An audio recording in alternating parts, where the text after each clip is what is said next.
नारायणं नमस्कृत्यं नरं चैव नरोत्तमं देवीं सरस्वतीं व्यासं ततो जयमुदीरयेत्।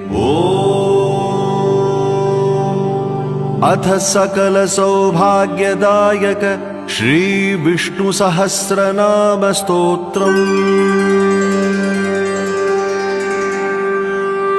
शुक्लांबरधरं विष्णुं शशिवर्णं चतुर्भुजं प्रसन्नवदनं ध्यायेत् सर्वविघ्नोपशान्तये। यस्य द्विरदवक्त्राद्यः पारिषद्यः परशतं विघ्नं निघ्नन्ति सततं विश्वक्सेनं तमाश्रये। व्यासं वसिष्ठनप्तारं शक्तेः पौत्रमकल्मषं पराशरात्मजं वन्दे शुकतातं तपोनिधिं। व्यासाय विष्णुरूपाय व्यासरूपाय